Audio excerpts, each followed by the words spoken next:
Price the Lord. ദൈവത്തിൻ്റെ അതിപരിശുദ്ധമായ നാമം ഈ വിശുദ്ധ ദിവസത്തിലും വാഴ്ത്തപ്പെടുമാറാകട്ടെ.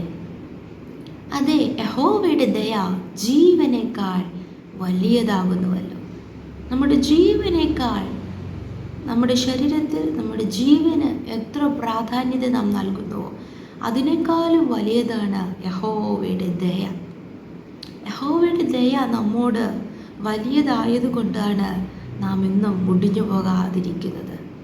എപ്പോഴും നമുക്ക് യഹോവയുടെ ദയയെക്കുറിച്ച് ചിന്തിക്കാം, യഹോവയുടെ ദയയെ വർണ്ണിക്കാം, യഹോവയുടെ വിശ്വസ്തതയോർത്ത് നമുക്ക് കർത്താവിനെ സ്തുതിക്കാം, സ്തോത്രം ചെയ്യാം. എന്നെ ശ്രവിക്കുന്ന എല്ലാ പ്രിയ ദൈവമക്കൾക്കും യേശുക്രിസ്തുവിൻ്റെ നിസ്തുല്യ നാമത്തിലുള്ള എൻ്റെ സ്നേഹവന്ദനങ്ങൾ. ഈ വിശുദ്ധ ദിവസത്തിലും അല്പസമയ ചിന്തയ്ക്ക് ആധാരമായി 48-ാം സങ്കീർത്തനങ്ങൾ അതിൻ്റെ 9-ാം വചനം നമുക്ക് വായിക്കാം. ദൈവമേ, നിന്റെ മന്ദിരത്തിൻ്റെ മധ്യേ ഞങ്ങൾ നിന്റെ ദയയെക്കുറിച്ച് ചിന്തിക്കുന്നു. അതെ, കോരഹപുത്രന്മാരുടെ ഒരു സങ്കീർത്തനമെന്നാണ് ഈ സങ്കീർത്തനത്തിന് കൊടുത്തിരിക്കുന്ന തലക്കെട്ട്. അതെ, കോരഹപുത്രന്മാർ ദൈവാലയത്തിൽ ദൈവത്തെ സ്തുതിക്കുന്നവരായിരുന്നു. അവർ പറയുക, ദൈവമേ, നിന്റെ മന്ദിരത്തിൻ്റെ മധ്യേ, അതായത് ദൈവത്തിൻ്റെ ആലയത്തിൻ്റെ നടുവിൽ ഞങ്ങൾ നിന്റെ ദയയെക്കുറിച്ച് ചിന്തിക്കുന്നു. പലപ്പോഴും നാം ആരാധനാലയങ്ങളിൽ ദൈവത്തെ ആരാധിക്കുക എന്ന ഒരു കാര്യത്തിന് വേണ്ടി നാം കടന്നു പോകുന്നുണ്ടെങ്കിലും അവിടെ നാം നമ്മുടെ ചിന്തയിൽ ഓടി വരുന്നത് നമ്മുടെ പ്രാർത്ഥനാ വിഷയങ്ങളാണ്. അതെ, നമ്മുടെ മുൻപിൽ ഭാരമായി നിൽക്കുന്ന വിഷയങ്ങളാണ്, പ്രതിസന്ധികളാണ്. അതൊക്കെ ശരിയാണ്. എന്നാൽ ഒന്നാമത് നാം ദൈവത്തിൻ്റെ ആലയത്തിൽ അല്ലെങ്കിൽ നമ്മുടെ പ്രാർത്ഥനാ ജീവിതത്തിൽ, നമ്മുടെ ആത്മീയ അന്തരീക്ഷത്തിൽ നാം എപ്പോഴും ചിന്തിക്കേണ്ടത്, ആത്മീയ ജീവിതത്തിൽ യഹോവയുടെ ദയയെക്കുറിച്ച് നാം ചിന്തിക്കണം. കർത്താവ് നടത്തിയ വഴികൾ, എത്രത്തോളം ദൈവം കൊണ്ടുവന്ന അമേൻ സ്തോത്രം ഗീതങ്ങൾ നാം ഓർത്ത്, ആ ദയയെ ഓർത്ത് നാം കർത്താവിന് നന്ദി പറയണം. പ്രൈസലോ, കൃപയാലല്ലോ നാം രക്ഷിക്കപ്പെട്ടിരിക്കുന്നത്, എല്ലാം യഹോവയുടെ ദയയാലാകുന്നു. അങ്ങനെ നാം കർത്താവിന് മഹത്വം കൊടുക്കുമ്പോൾ ദൈവം വീണ്ടും ആമേൻ 12, 13, 14 വചനങ്ങളിൽ പറയുന്നത് പോലെ വരുവാനുള്ള തലമുറയോട് അറിയിക്കേണ്ടതിന് ദൈവം ചിലത് നമുക്ക് വേണ്ടി ഇനിയും ചെയ്യും. ഈ ദൈവം, നമ്മുടെ ദൈവം വീണ്ടും ജീവപര്യന്തം നമ്മെ വഴി നടത്തുവാൻ സർവശക്തനാണ്. പ്രതിസന്ധികളുണ്ടാകും, രോഗങ്ങളുണ്ടാകും, പ്രശ്നങ്ങളുണ്ടാകും, ബലഹീനതകളുണ്ടാകും, പ്രയാസങ്ങളുണ്ടാകും. അമ്മ നിന്ദിക്കുന്ന, ഒറ്റപ്പെടുത്തുന്ന, തള്ളിക്കളയുന്ന, മറക്കുന്ന, മാറുന്ന അനുഭവങ്ങളൊക്കെ നമ്മുടെ ജീവിതത്തിൽ കടന്നു വരാം. എന്നാൽ നമ്മുടെ നാമം ദൈവവുമായിട്ടുള്ള ബന്ധത്തിൽ, അപ്പാ അങ്ങനെനിക്ക് നല്ലവനാണ്, അങ്ങനെനിക്ക് വിശ്വസ്തനാണ്, അങ്ങയുടെ ദയ വലിയതാണ്.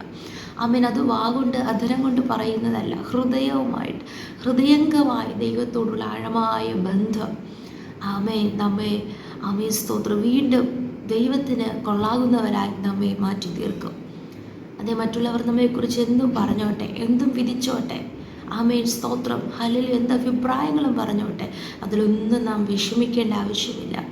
അവൻ ഏത് പ്രതിസന്ധിയുടെ മധ്യത്തിലും നാം ദൈവത്തിൻ്റെ ആലയത്തിൽ ചെന്ന്, അല്ലെങ്കിൽ ദൈവ സാന്നിധ്യത്തിൻ്റെ മധ്യത്തിൽ ദൈവത്തിൻ്റെ ദയയെക്കുറിച്ച് നാം ഓർക്കുമ്പോൾ, ചിന്തിക്കുമ്പോൾ, ദൈവത്തിന് മഹത്വം കൊടുക്കുമ്പോൾ, നമ്മുടെ ദൈവത്തിൻ്റെ പ്രത്യേകത അതിൻ്റെ 1-ാം വചനത്തിൽ വായിക്കുന്നു. നമ്മുടെ ദൈവത്തിൻ്റെ നഗരത്തിൽ, അവൻ്റെ വിശുദ്ധ പർവ്വതത്തിൽ യഹോവ വലിയവനും അത്യന്തം സ്തുത്യനുമാകുന്നു. ആ വലിയ ദൈവത്തെ, നമുക്ക് വേണ്ടി വൻ കാര്യങ്ങൾ ചെയ്ത കർത്താവിനെ എത്ര സ്തുതിച്ചാലും മതിയാകില്ല. അത്യന്തം സ്തുത്യനാണ്, സ്തുതികൾക്ക് യോഗ്യനാണ്. Praise the Lord.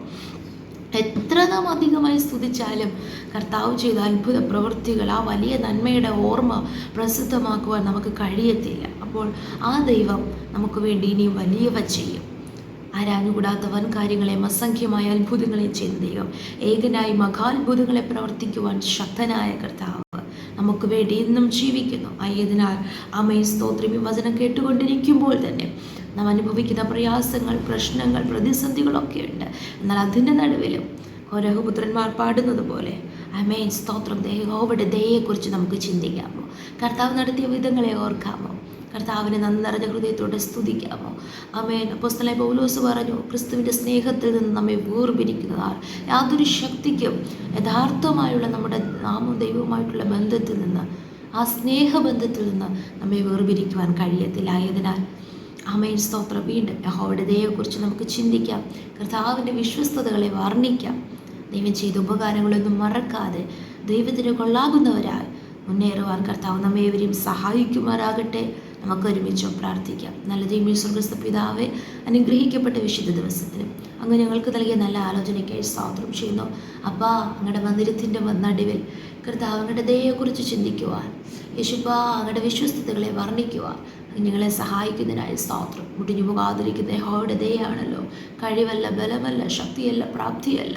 അപ്പാ, സ്തോത്രങ്ങളുടെ ദയ ഒന്ന് മാത്രമാണ്. നന്ദി അപ്പ, നന്ദിയോടെ സ്തുതിക്കുന്നു, സ്തോത്രം ചെയ്യുന്നു, സ്തോത്രം ചെയ്യുന്നു, സ്തോത്രം ചെയ്യുന്നു. ഞങ്ങളോടുള്ള അങ്ങയുടെ ദയ വലിയതായിരിക്കുന്നു. കൃപയ്ക്കായി സ്തോത്രം. അപ്പോൾ വചനം കേൾക്കുന്ന എല്ലാ പ്രിയപ്പെട്ടവരെയും അനുഗ്രഹിക്കണമേ. പ്രതിസന്ധികൾ, പ്രശ്നങ്ങളുടെ നടുവിൽ ദൈവത്തിൽ നകന്നു പോകാതെ കർത്താവ് അധികമായി കർത്താവിന് വേണ്ടി നിലനിൽപ്പാൻ, ദൈവവുമായിട്ട് ബന്ധമുള്ളവരായി കാണപ്പെടുവാൻ കർത്താവ് സഹായിക്കണമേ. ദൈവം ഞങ്ങളിൽ പ്രസാദിക്കുന്ന കൃപയ്ക്കായി സ്തോത്രം. സമ്പൂർണ്ണമായി താഴ്ത്തുന്നു. പ്രാർത്ഥന കേട്ടതിനായി സ്തോത്രം. യേശുവിൻ്റെ അധികാരമുള്ള നാമത്തിൽ പ്രാർത്ഥന കേൾക്കണം സ്വർഗ്ഗസ്ഥ നല്ല പിതാവേ. ആമേൻ, ആമേൻ, ആമേൻ. May God bless you all.